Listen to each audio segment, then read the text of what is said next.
Estou como professora do 4º ano dos anos iniciais do ensino fundamental e a nossa aula será de língua portuguesa e eu vou falar sobre um gênero, sobre algo que nos faz rir. Mas antes de falar sobre esse gênero que nos faz rir, você já pode ir imaginando o que te faz rir. Qual o texto que te provoca gargalhada, que te faz descontrair?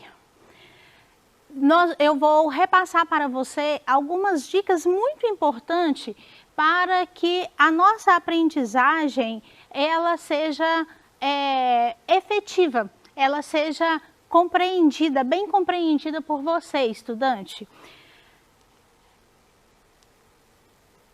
Primeira dica, tenha bastante atenção. Faça seus registros no caderno, consulte os sites sugeridos, realize as tarefas solicitadas ao final da videoaula. Então é muito importante que você faça o seu registro, consulte outros sites, outros livros que você possa estar complementando o seu estudo e assim também consultando o PET que você tem em mãos. A nossa aula, ela vai falar sobre esse texto que nos faz rir, que é chamado de anedota. Você conhece esse gênero? Já ouviu alguma anedota? E por que será que ele recebe esse nome de anedota? A anedota também, ela pode ser chamada de piada.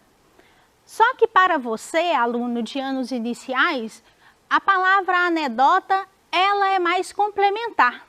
E nós vamos estudar um pouco, falar sobre o conceito de anedota, as características dessa anedota, a função que ela serve, para que ela serve e os pronomes. Dentro da nossa análise linguística, dentro da nossa compreensão textual, que quando você forma um texto, você vai juntando as palavrinhas e cada palavra ela representa alguma coisa dentro desse texto, porque a nossa língua portuguesa ela é muito importante e sendo importante é imprescindível que você saiba ler e compreender o texto que você está lendo. E com isso, a anedota ela requer um maior tempo, maior atenção para você entender. Porque se ela é um texto, como eu disse anteriormente, que ela é um texto que te faz rir, então é preciso que preste muita atenção. E para isso, é preciso que a gente respeite a pontuação. A leitura, ela é muito importante na nossa vida. Para compreendermos o que está sendo lido e colocarmos em prática no nosso dia a dia, na nossa aprendizagem. Vejamos então o conceito de anedota. A anedota é constituído de um texto de fatos do cotidiano, em que as pessoas se envolvem em situações engraçadas, com histórias curtas e com final inesperado. Então, a anedota, ela tem esse sentido de nos fazer rir, porque são fatos do cotidiano. E mineiro tem muito disso, de contar causo, né? Como eu disse anteriormente, anedota é chamado também de piada. Você já deve ter ouvido o nome piada. Anedota já não é tão falado, mas a piada você já deve ter ouvido falar dela e já deve ter ouvido alguma também. Algumas características das anedotas. As anedotas têm uma narração relativamente curta, são textos curtos que têm um enredo simples, que vai te trazer emoção, vai fazer com que você se divirta, vai fazer com que você dê gargalhadas, né? E são textos populares. Por que chamados de textos populares? Porque está ligado à população, é da população, é da linguagem do povo, e ela vem trazendo isso como alguém que não tem uma autoria. Você nem sempre sabe o nome de quem construiu ou de quem escreveu aquela anedota, aquele texto, porque ele é do dia a dia, do nosso cotidiano, e é nascido em ambientes informais, em ambientes familiares, em ambientes que descontraiam, né? E que nós estamos ao redor dos nossos amigos, e ali vão nascendo os causos, e nós temos também uma linguagem simples, que de fácil entendimento, que é do dia a dia, né? Que ela vem trazendo também o humor para fazer com que a gente dê risada, a gente participe, mas uma atenção em torno desse texto, porque ele pode trazer uma ambiguidade. O que é essa ambiguidade? A ambiguidade é quando o texto, a palavra, ela pode ter duplo sentido. Então é preciso a gente entender o que a gente está lendo, é preciso que a gente compreenda essa leitura, e para compreender é preciso, como eu já disse, respeitar a pontuação, porque é importante compreender aquilo que está sendo lido. E quando eu também vou contar, é importante que as minhas expressões, elas sejam engraçadas, e na oralidade é mais fácil, porque às vezes a gente não tem necessariamente que respeitar as regras de pontuação. Então, às vezes, ao contar a piada, a anedota, traga mais qualidade na hora de você se divertir do que quando você está lendo. Porque quando você está lendo, é preciso que você respeite essa pontuação para entender essa mensagem que é trazida por este texto. Também, muitas vezes observamos dentro da linguagem da anedota ou de uma piada, situações ou palavras preconceituosas ou desrespeitosas ou muito críticas que fazem com que não é o objetivo real da anedota, que é nos fazer rir, divertir. Quando a gente tem que ter muito cuidado ao fazer, né, ao falarmos ou ao contarmos uma piada que expresse esse preconceito. Porque o objetivo da piada não é esse, é para fazer a outra pessoa rir ou para fazer você rir, porque ela vai te despertando emoções e vai trazendo para você uma carga emocional que você acaba transbordando nas risadas, nas gargalhadas. Como eu falei, é uma situação do nosso cotidiano, vai nascer no nosso dia a dia, nos causos que a gente conta, nas rodas de família, nas rodas de conversa com os nossos amigos.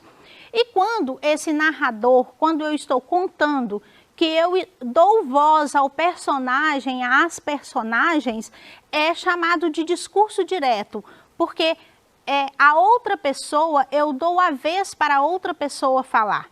Por exemplo, muitas vezes é contado historinhas, né, ou piadas com Joãozinho, e ali tem sempre uma professora, né? Então, a professora e o Joãozinho é a personagem, são as personagens. Então, quando você vai contar e que você dá voz ao Joãozinho, ele está expressando em um discurso direto, chamado discurso direto. Qual que é a função da anedota? Como eu já disse, a função dela é para descontrair, fazer com que a outra pessoa dê gargalhadas, para se divertir. Então, o objetivo principal da piada, da anedota, é esse.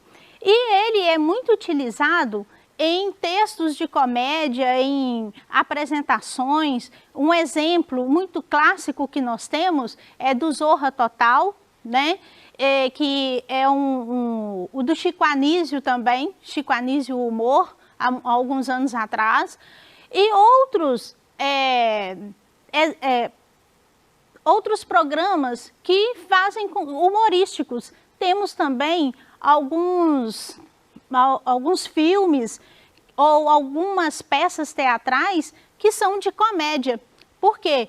A comédia, ela tem essa intenção, né? O texto comediante, ele tem essa intenção de fazer com que a plateia dê risadas e participe, né? Se divirta ali com aquele texto ou com aquela apresentação.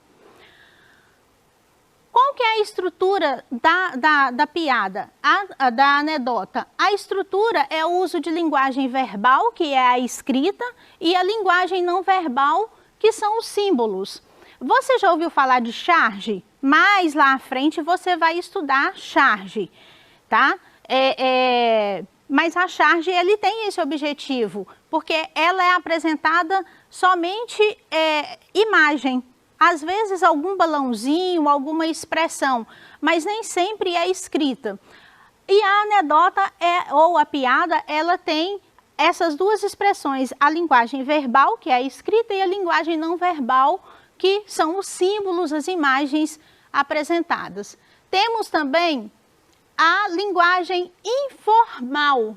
A linguagem informal é aquela linguagem que eu não preciso respeitar a regra gramatical, porque é uma linguagem que vai nascer desses causos, nessas rodas de conversa, como eu disse anteriormente. Temos também o uso da linguagem humorística. A linguagem humorística é exatamente para trazer, né, despertar em quem está lendo ou em quem está ouvindo a emoção para a gargalhada, para sorrir, para se divertir. Como todo texto narrativo, a anedota, ela faz parte, né, ela é um gênero dentro do tipo narrativo. E ela tem o objetivo de narrar, de relatar, de contar. Então, por isso que quando a gente fala assim, vamos contar causos, vamos contar alguma piada. Então, muitas vezes no nosso dia a dia a gente usa a palavra contar, contar histórias ou contar causos. Nem sempre a gente vai usar a palavra narrar, relatar, mas ela tem essas duas outras palavras que completam. Quando eu estou formando o texto, cada palavrinha dela tem um sentido. Vamos conhecer uma anedota e após conhecermos essa anedota, nós vamos conhecer algumas palavrinhas que são retiradas desse texto que tem um nome próprio e ela vem trazendo esse conceito, essas situações para dar maior clareza ao texto que está sendo apresentado. Um dia, uma menina estava sentada observando sua mãe lavar os pratos na cozinha. De repente, percebeu que sua mãe tinha vários cabelos brancos que sobressaíam entre a sua cabeleira escura. Ela olhou para sua mãe e lhe perguntou: "Por que você tem tantos cabelos brancos, mamãe?" A mãe respondeu: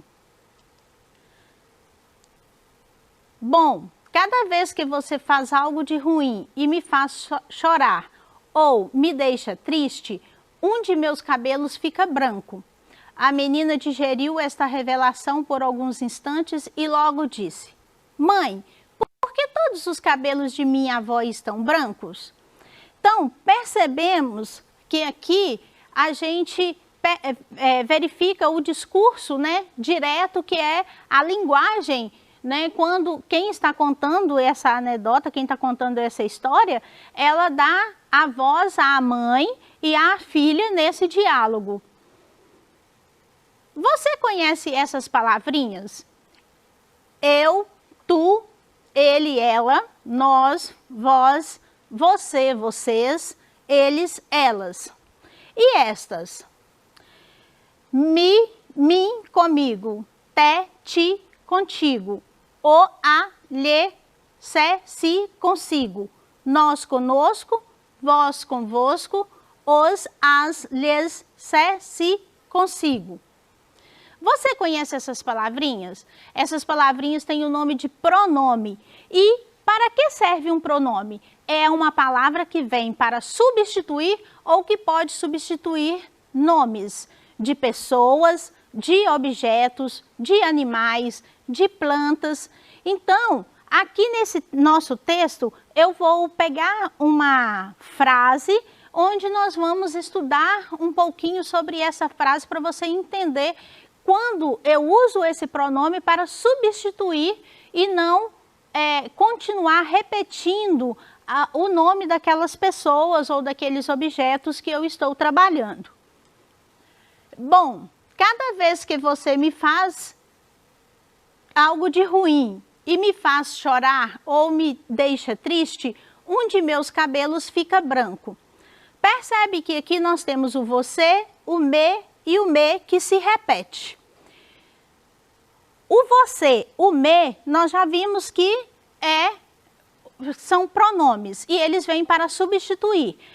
Para que existem esses pronomes? Para evitar as repetições quando eu estou falando com alguém ou quando eu estou em conversa com alguém e principalmente quando eu estou escrevendo, que os pronomes ele vai te dar clareza no texto, vai te dar uma maior compreensão daquilo que está sendo lido.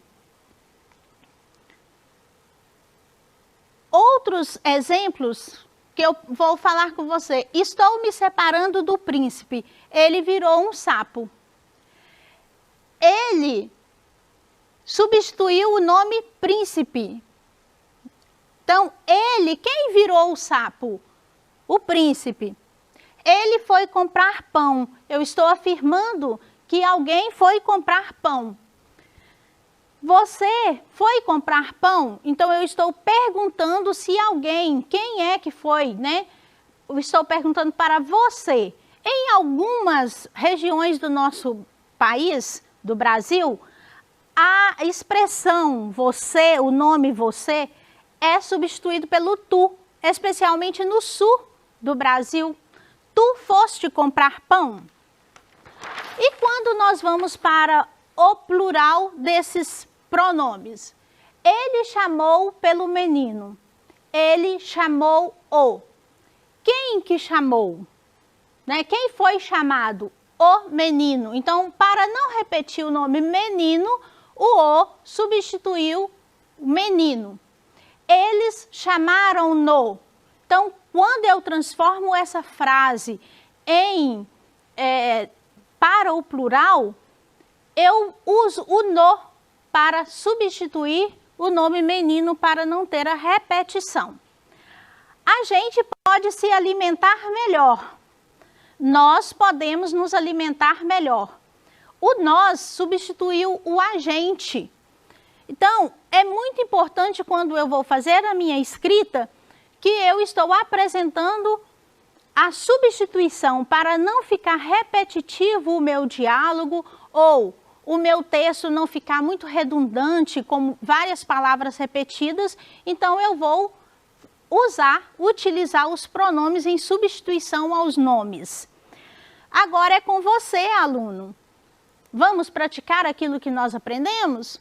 Eu sugiro que você faça uma investigação entre as anedotas que você conhece. Escolha 2, as registre em seu caderno. Procure e marque os pronomes que você encontrar. Então, converse aí com o papai, com a mamãe, com a vovó, com os responsáveis por você, ou procure em seus livros ou em alguns sites algumas anedotas, algumas piadas que você possa encontrar os pronomes e marcar e colocar, registrar no seu caderno. Vamos retomar a nossa aula? Eu falei então sobre o conceito, as características, a função e sobre os pronomes utilizado em um texto, né? Agradeço pela atenção. Se liga na educação, pois ela faz a diferença. #Fica em casa.